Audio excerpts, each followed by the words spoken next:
Hello there, and welcome to Inside Barlow's Mind. My name is Barlow, and today we are going to be watching a video called I Got Monetized as Fast as I Could. Here's How. Now, I know there's a lot of us who'd be interested in how to get monetized on YouTube, so let's check it out.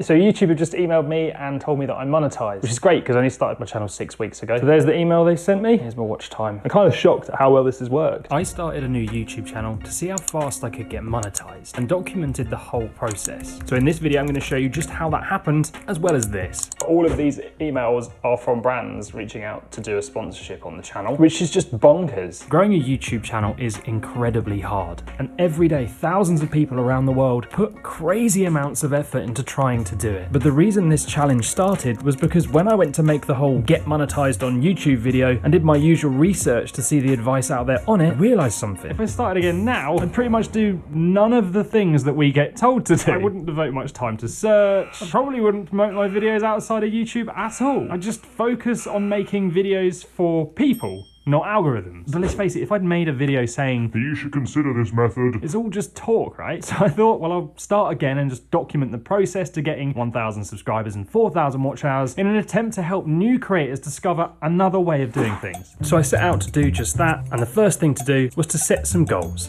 Okay, so my goal here isn't actually to get monetized. I think that's a bad goal because it forces you to chase viewers and subscribers, not the right kind of viewers and subscribers. So my first goal is to build a community of YouTube viewers who are all really interested in the content I make. I want as many mega fans of the topic as possible because I feel like these guys are just naturally going to be more likely to click on the content when they see it, as well as watch it for longer. And my plan to do this is to get YouTube. Build a community of viewers who are really interested in the topic. That's the first goal. I was looking at something else, my bad. That's the first goal. Let's look at the second goal. Suggest the videos I make to these people. I'm not going to promote one video outside of YouTube because I believe this can actually be quite damaging, and also I think YouTube's better at knowing who to show our content to than we are most of the time. So I'm just going to keep this channel a complete secret. And then I've decided another goal is to try and get more return viewers. Second, get YouTube suggesting videos to these people.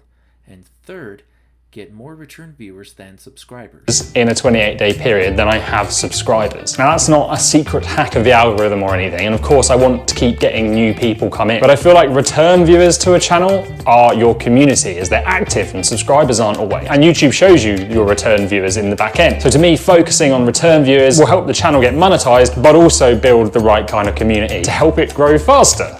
In theory. So now I need to explain to you the strategy I would use that achieved monetization so fast. Now we're often taught that we should make videos for search in the beginning. You know, the kind of thing, how to do X videos with lots of keywords in the title. The problem is when 75% of views on YouTube come from suggested views, why would you ignore this? The whole problem with that is though, suggested is a very different game. So let me explain. There's these things called traffic sources. This is data about where your videos are discovered on YouTube. So we have browse, and when you click it, you can see that's videos discovered on the homepage and subscription feed here and here. Suggested, which is those videos down the side of search, which you guessed it, is in search. And then others, but those are kind of the big three. But then each traffic source has its own algorithm. So if you get a high percentage of people click on your video when it's shown to them on the homepage, YouTube will then give that video more impressions on the homepage, which is this figure here, a very important figure. But at the same time, if that percentage is very low in suggested, YouTube will stop promoting that video in that part of YouTube. And that's it in its simplest form. And that's kind of the problem, because in many cases, you tend to see content made for search doesn't do that well in browse, which is also a big problem for building those repeat viewers, because they watch what's suggested to them. And getting suggested just requires a different approach. Now, to give you an example, let's say I'm going to make a video about how to recruit someone. A search-based video would be called How to Hire a New Recruit, because that's what people type into search, right? The problem with this is often when YouTube starts suggesting these videos as a test, let's say on the homepage, it's just not that interesting, is it? So a title written for an algorithm doesn't have the same impact on a human. So with suggested, you flip it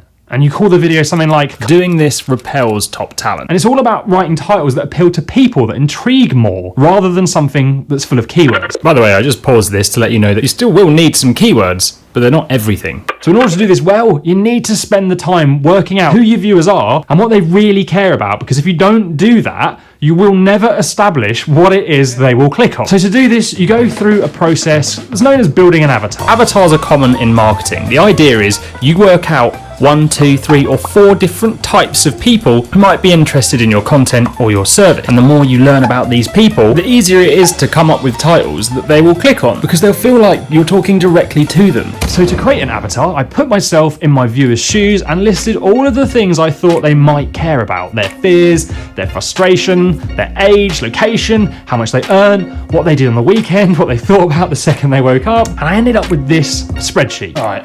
So now let's look at their fears. Being stuck in the place they're in now in a few years' time, not being able to sell enough to get by, never making anything of themselves despite their best efforts, and falling behind the crowd. So can you see how thinking about these things will give you the ability to come up with a title that this kind of people will be way more interested in clicking on? For example, struggling to sell your X, try this, is just so much more impactful than how to sell X online in 2021, the best selling tips ever. Using that exact structure on a video from the new channel, it picked up 13,000 views so far. The majority, as you can see, are from suggested and browse, and it's still moving in the right direction. So I then started researching other channels in the niche, looking for what they did that worked well, what types of videos did they make, how did they produce content, what questions did people have in the comments, and something happened that just completely threw me. So I've either just stumbled across something that's really good news or really bad news. Basically, all of the competition I've been checking out are kind of covering the same topics, and what I've realized is none of them are actually targeting the frustrations and the things that I've written down on my spreadsheet. In fact, I've not actually found one video talking about the things that I want to talk about and I think people want to know about. So what that could mean is there's just zero market at all for my idea. Or a more exciting option is that I've found a gap, because if there's some level of demand, I feel like this might be a winner. So armed with my avatars and my research, I then set out to plan my strategy. So here is my plan. Video 1 is going to target a breaking news item that will hopefully get the ball rolling, bring in a few views and build up the initial audience. Videos 2, 3 and 4, I'm going to target evergreen search terms. Video 5, that's when I'm going to hopefully target frustrations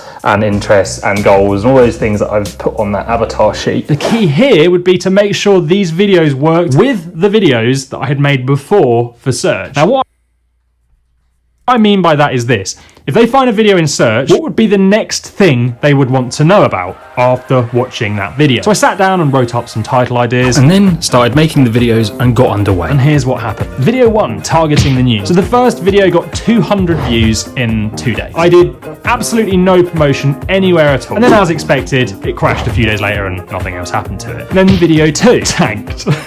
20 views in 2 months. Video 3, it was a real slow performer. For 12 days, it did pretty much nothing. And then at the same time, it took off in the search results and on the homepage and in suggested. So just bear that in mind. Sometimes it takes a little while for things to get going. And then my fourth release, also built for search and suggested. But this was the decisive moment here. And notice this one got picked up in search within a few hours, which to me says it's probably not a topic that well catered for, and people are looking for that information. So I decided to make more around that topic, and that then led me on to this bad boy, which now has over 41,000 views in 2 months. 10 days in, I built up 1,400 unique viewers, so I decided it was time to start targeting getting browse and suggested views. So remember I said that I'd noticed these other channels were not covering topics I thought that my target viewer or avatar would be interested in on my spreadsheet? Well, this next video I thought it was time to test that out. I made a video on what I kind of thought their biggest issue would be that they would want solving, and I released it and it tanked.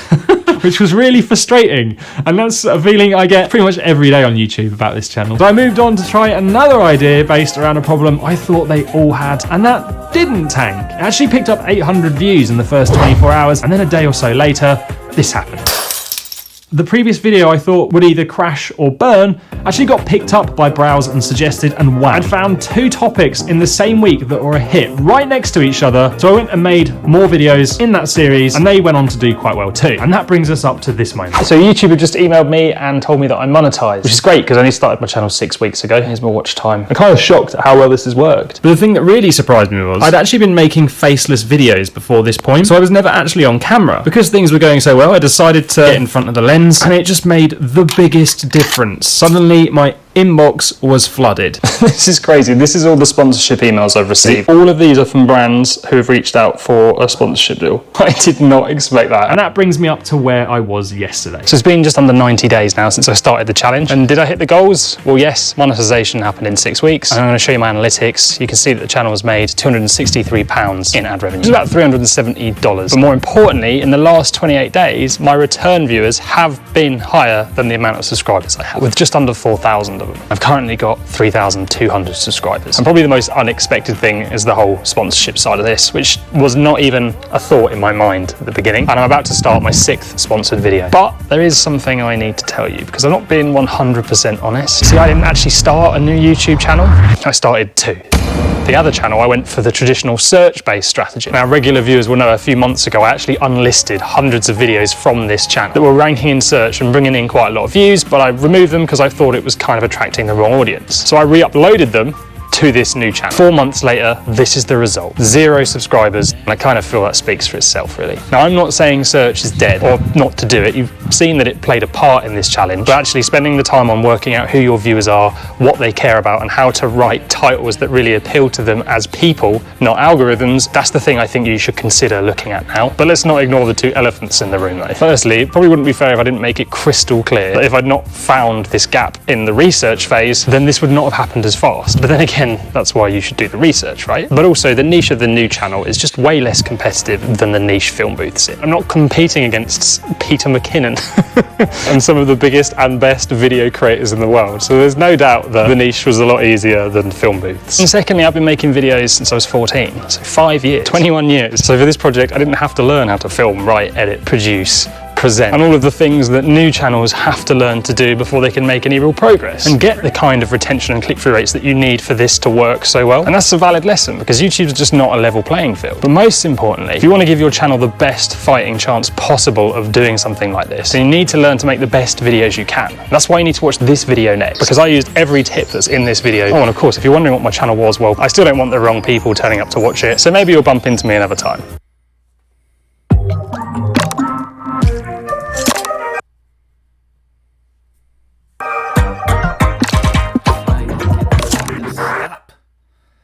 Hard to do it, but it's possible. Well, that happened. There was a lot of information in that video. I felt very overwhelmed by all the information. I still feel like it was useful information. Not sure it was applicable to me because I do reaction videos, as well as some fun, simple, silly, miscellaneous videos.